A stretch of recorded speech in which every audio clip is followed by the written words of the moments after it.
تفاوت میان علمای اهل سنت و مراجع شیعه از دیدگاه آیت الله قزوینی. خب ایشون شب‌های چهارشنبه میاد کنار بیت الله الحرام، اونجا حدود 2 ساعت برای مردم صحبت میکرد و پاسخ به سوالات داشت. اتفاقا یکی از اساتید بزرگوار حوزه اونجا بود.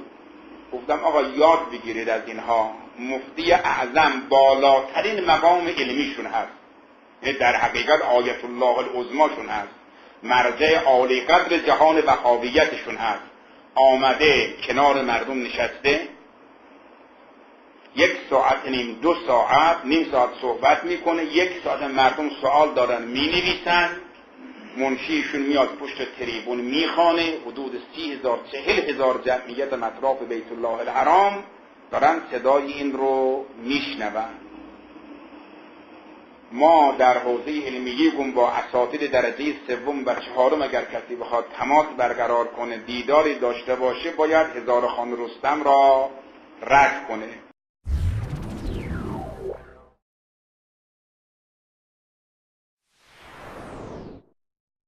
بینندگان گرامی، آنچه جناب آیت الله قزوینی در اینجا بدان اعتراف می نماید واقعیتی است انکارناپذیر.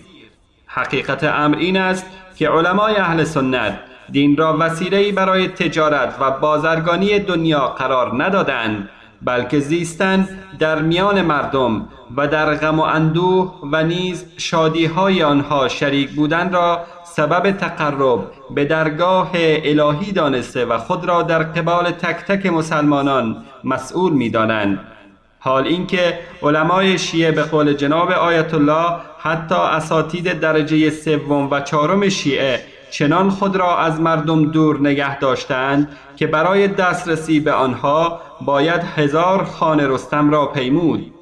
حالا تا چه برسد به مراجع عظام و علمای دست اول، آنهایی که دارایی‌های مردم را به نام خمس به یغما می‌برند.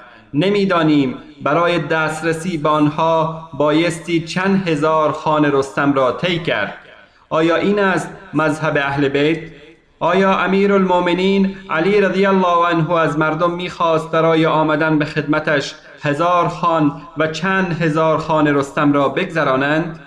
این آیت الله ها و حجت الاسلام های دین فروش در روز قیامت در قبال مردم بیچاره‌ای که می‌خواهند از دین خدا آگاهی یابند چه پاسخی خواهند داشت؟